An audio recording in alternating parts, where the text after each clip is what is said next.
This video is not financial advice. Welcome to tracking my Bitcoin portfolio, day 33. I own the same amount of Bitcoin, but it's now worth $29,603.78, which is up $45.68 since yesterday. Now I'm going to go into these comments. Okay, this person said, when did you first start buying Bitcoin?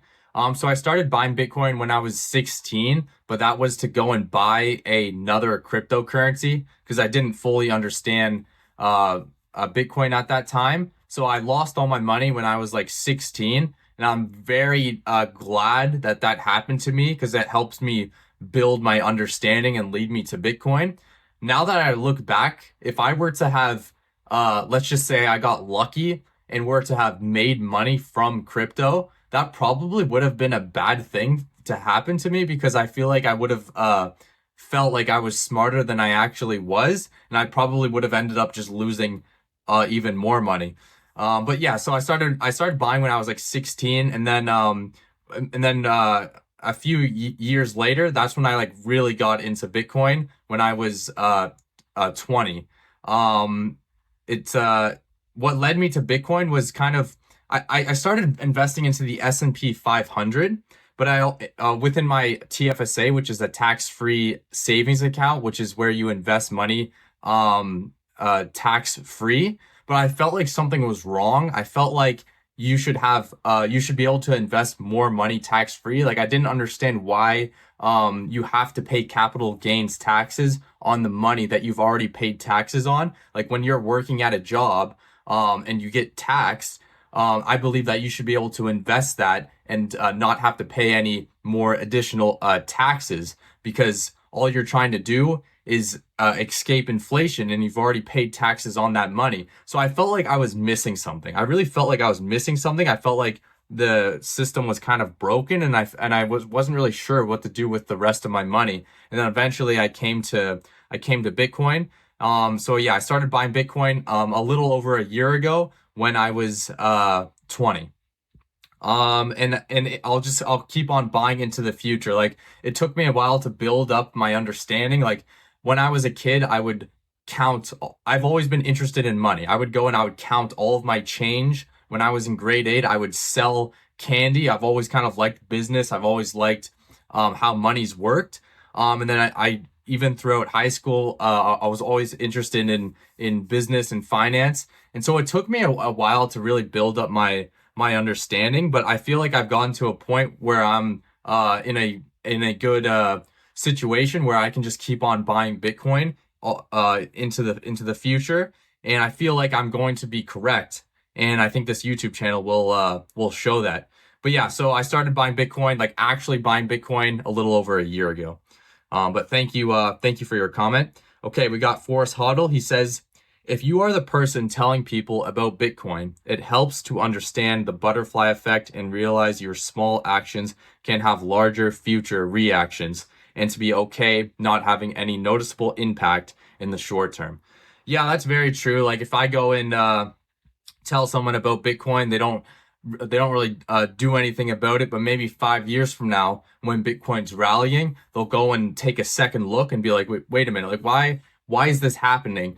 Because that's kind of how Bitcoin works. Like when Bitcoin starts to rise, that's when people start to get a little bit more interested and be like, well, why is this rising? I thought this was a scam. I thought this was a greater fool theory. I thought the CIA created that. I thought, I thought I was too late to Bitcoin. So yeah, like if you go and you tell someone about Bitcoin now, like don't expect them to just like just totally understand it, but maybe they'll start to think about what you said maybe a year later or a couple of years later, and they'll be able to start their journey and actually fully understand it. So that's definitely very true. Thank you for your comment. Forrest Hodl, I want you to comment on every single post. Every single video I make for the next 50 years, I want to see your comment. All right? Every single post. Okay, and then this person said, "Great video. Thanks for responding to my comment. Definitely got value from that." I thank you guys for your comments. I appreciate You guys leaving comments. If you guys ever want to ask me anything or disagree with anything I say, you can leave a comment and I'll try and answer it as best as I can in a video. Now I'm gonna go to how much money I made from my chess YouTube channel on May 4th, $4.21. So I'm just gonna keep on making chess videos consistently. You know, I might not be the best chess player, I might not be the smartest person, but I can be the most consistent. I can be the most consistent, you know? So that's what I'm gonna do. That's what it's all about. I hope I make less money. I hope it goes to $1. I hope I make a penny a day. Cause that's how motivated I am. That's how consistent I am. Okay. Now I'm gonna go into so I created an X profile. So comment down below what you guys think I should should I post my videos on X? I'm not really a big X person. I'm not a techie guy. Like I don't know what people are doing these days. Like should I be posting my videos on X or should I be comment down below what should I do to try and make money on X? Because I know that I've heard that you can make money on X, but then you have to join the subscription. So let me know if you're someone who's on X that actually uses it. Like how does it work? Like is it worth it to actually join the subscription to actually make money? Like, you know, what are some tips and tricks? Okay. But here is my first post. It says, you can never be silenced. you,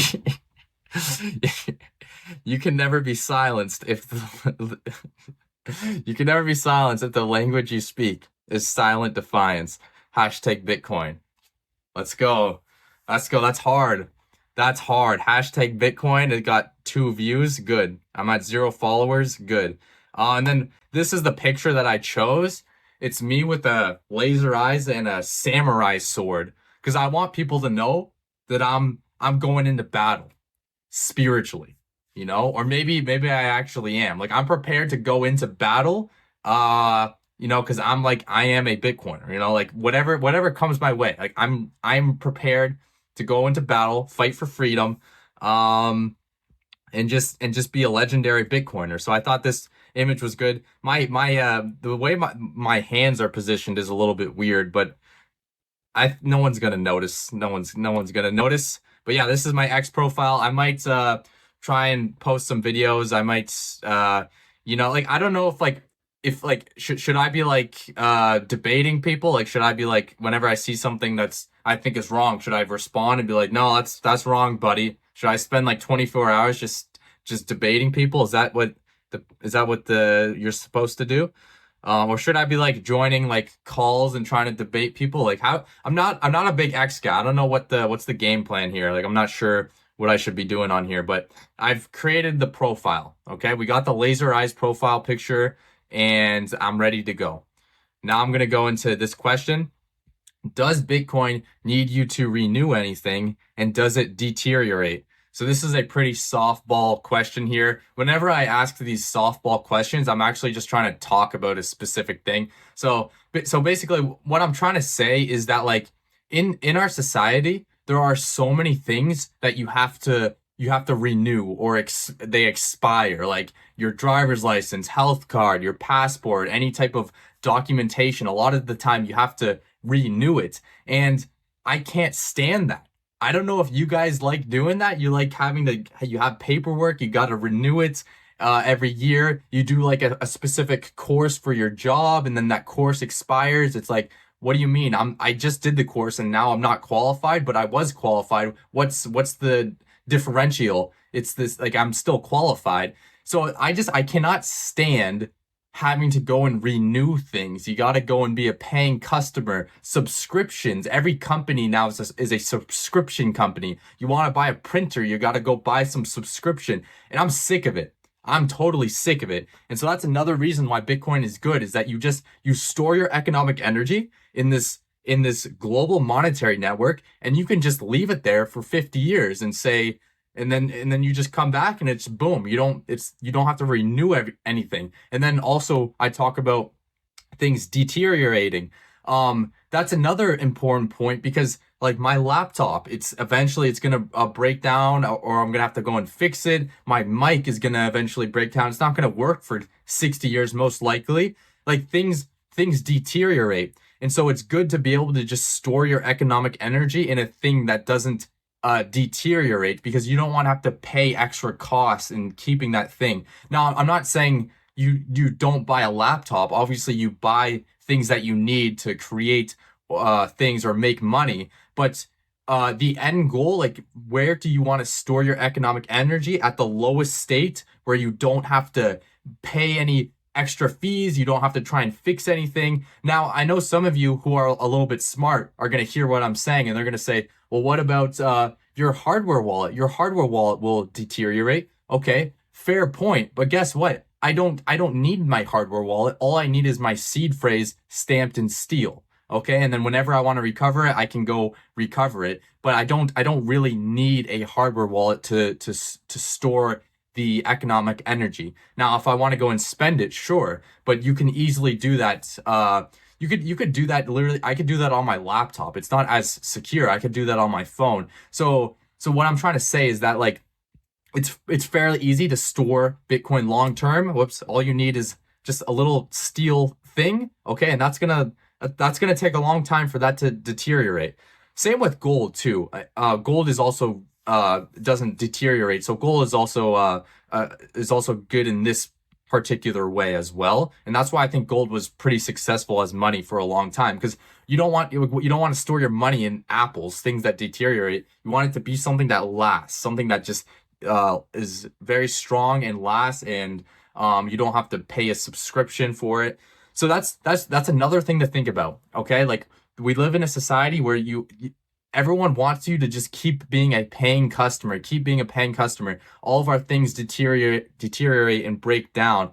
And so it's good to just be able to store your economic energy in a place that isn't gonna fall victim to those things. Okay, and some of you may say, okay, well, what about quantum computing? You know, you might have to go and update to like some type of quantum resistance fork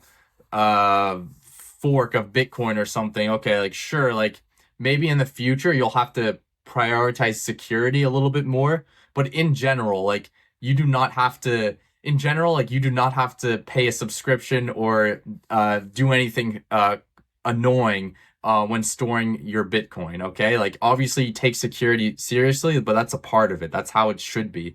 So yeah, that's my opinion. If you guys, want to add to that, you think maybe I said something wrong, you can comment it down below. Now I'm going to go into the monetization for this channel. I need to get to 1,000 subscribers. I'm at 131 and I need 4,000 watch hours within 365 days. So please, if you're watching this, please subscribe. I'm trying to get to 1,000 subscribers. Once I monetize this channel, I'm basically monetizing my Bitcoin that's in cold storage. So the whole goal is just to put my Bitcoin to work without putting it at risk. And I think it is possible. I think every day I make a video, it helps solidify this channel within the Bitcoin world.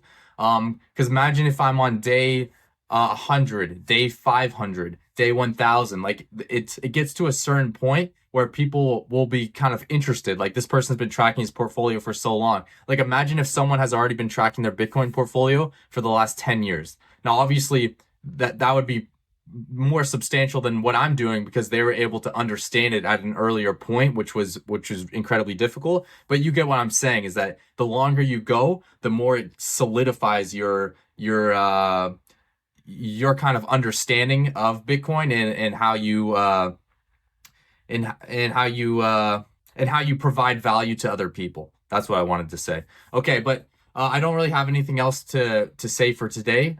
So thank you guys for watching. I'll see you in the next one.